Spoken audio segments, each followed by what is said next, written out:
Eh bien salut à toutes et à tous les gens, c'est Moketo pour parler de tout mais surtout de rien. On se retrouve pour une nouvelle review, celle de l'épisode 5 de Pokémon Horizon. Ça sera une review full spoilers, donc attention si vous n'avez pas vu l'épisode, eh bien ne restez pas sur cette vidéo parce que eh bien on va spoiler. Et alors avant de parler de l'épisode, je voulais revenir deux secondes sur où trouver les épisodes parce qu'on m'a posé plusieurs fois la question en commentaire. Donc je vais vous mettre les liens en description. Moi je regarde les épisodes en version originale sous-titré anglais parce que les sous-titres anglais sortent très vite après la diffusion de l'épisode. Les épisodes sont diffusés au Japon chaque vendredi et en général les sous-titres anglais sortent entre le vendredi soir et le samedi matin.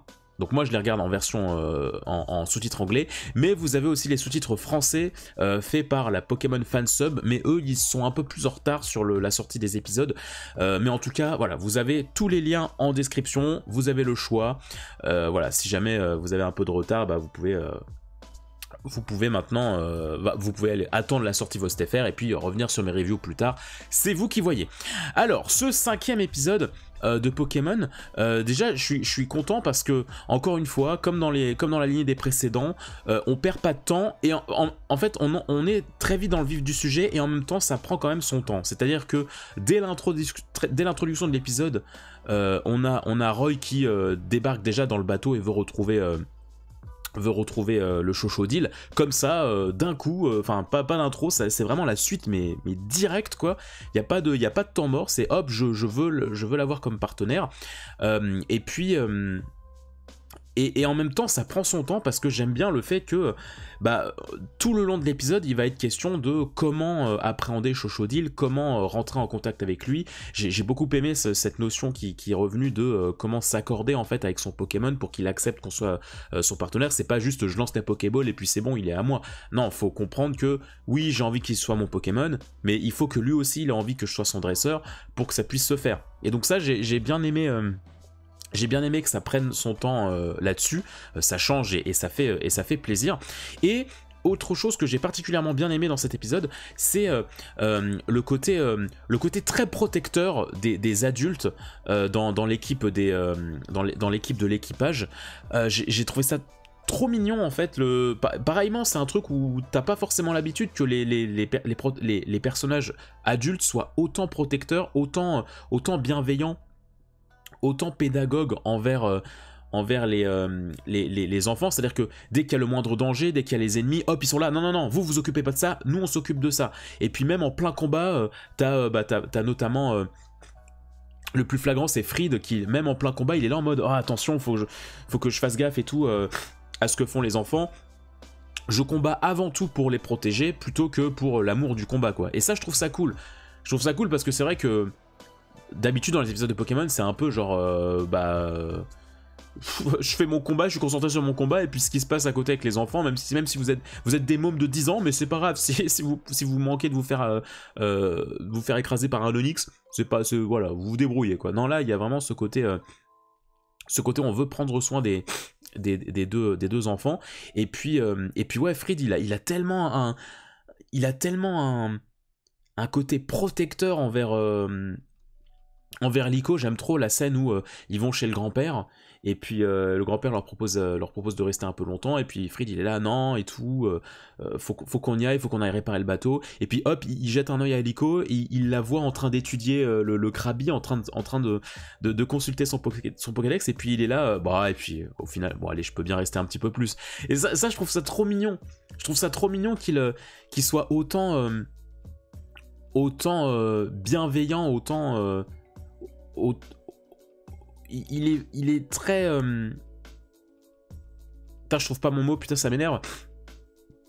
Il est très attentif, voilà c'est le mot que je cherchais. Il est très attentif envers Liko et puis et puis pareil en fait genre j'aime bien encore une fois la manière dont gère l'équipage en fait, genre quand on est un petit peu submergé par la panique, par les éléments à gauche à droite, et ben chaque membre de l'équipage va à son rôle, va à son poste pardon, et agit sans se poser de questions. Ça file, ça va droit au but, il y a pas, tu sais, il y a pas ce temps mort de 1 minute où il va expliquer comment fonctionne son Pokémon, ou bah ouais, je vais utiliser cette attaque parce que c'est un Pokémon de type machin, et donc voilà, et tout.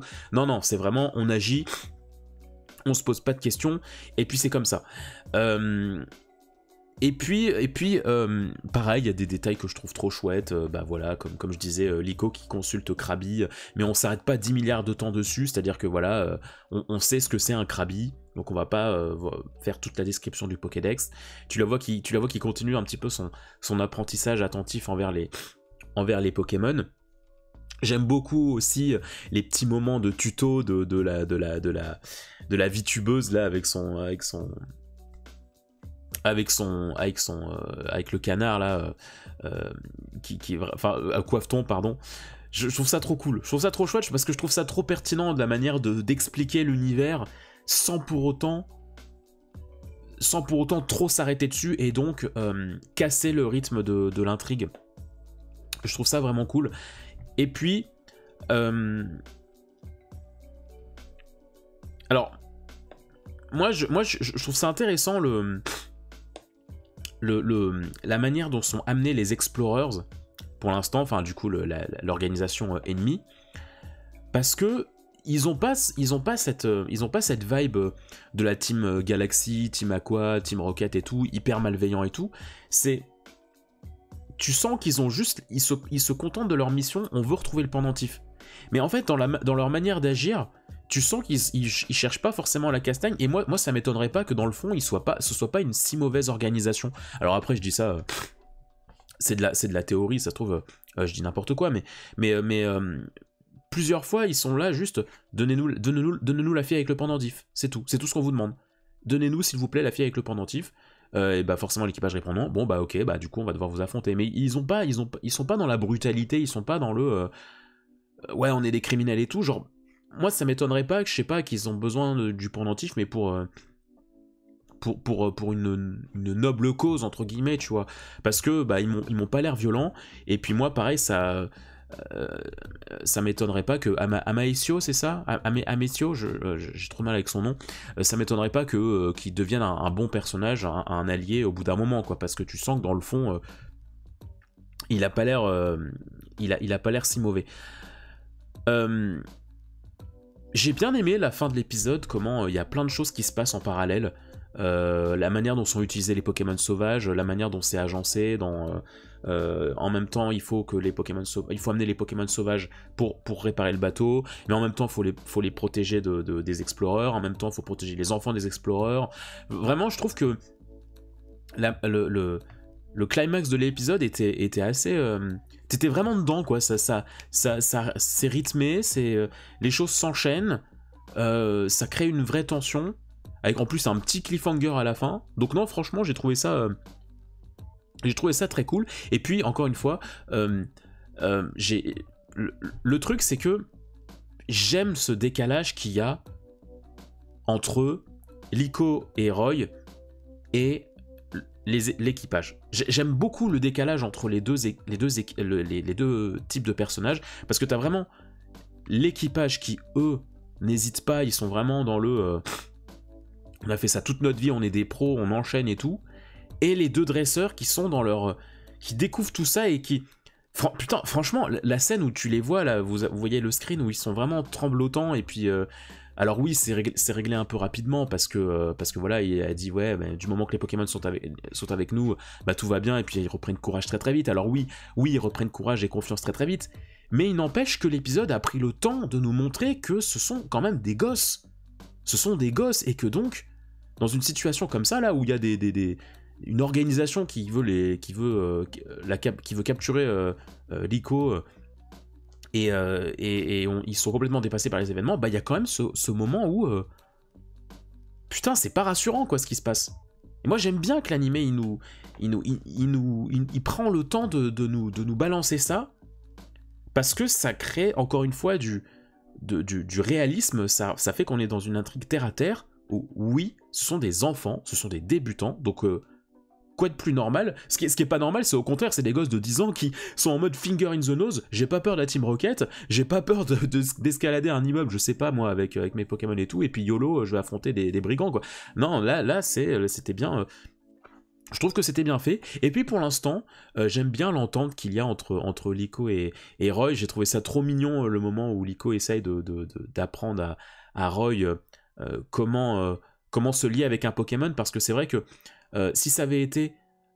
en fait, ce que je trouve cool, c'est que il y a eu le discours de Fried qui lui a dit, qui lui a un peu expliqué les choses basiquement, parce que c'est un professeur et tout, donc il lui expose les choses basiquement, mais ça reste un débutant, et donc j'aime bien le fait qu'il y ait eu une deuxième explication, une deuxième vague de conseils, ceux de Liko, puisque elle a débuté, et donc elle peut se mettre un peu plus à son échelle, et donc l'aider plus à prendre confiance pour dresser Chochodile, pour capturer Chochodile. Et encore une fois, il n'a pas capturé Chochodile dans cet épisode, ils font équipe mais toujours pas, donc ça prend encore son temps sur le développement, et ça je trouve ça kiffant. Et puis c'était trop mignon à la fin quand il se met à chanter pour accompagner Chochodile. Voilà, j'ai trouvé ça très mignon. Je m'attendais à un truc un peu plus classique, et au final non, je trouve ça cool qu'ils se mettent pareil un peu à son échelle. Je trouvais ça vraiment cute. Voilà ce que j'avais à dire pour cet épisode 5, qui m'a encore une fois fait passer un très très bon moment. On a eu une liste de noms, enfin une liste de titres des prochains épisodes qui a tout le mois de mai, même un peu juin, et donc on sait à peu près quand ils vont arriver à Paldea. Donc j'ai hâte de voir ça, et j'espère que la série ne va pas perdre de sa qualité à ce moment-là. Voilà ce que j'avais à dire. N'hésitez pas à mettre un petit commentaire si jamais cette vidéo vous a plu, à mettre un pouce en l'air, à vous abonner, et puis à visiter le contenu de la chaîne. Il y aura peut-être des vidéos, des émissions, des critiques qui pourraient vous plaire, passionnés de pop culture. Donc voilà, on essaie de vous pondre le plus de contenu possible pour vous faire plaisir. Prenez soin de vous les gens, à très vite, ciao.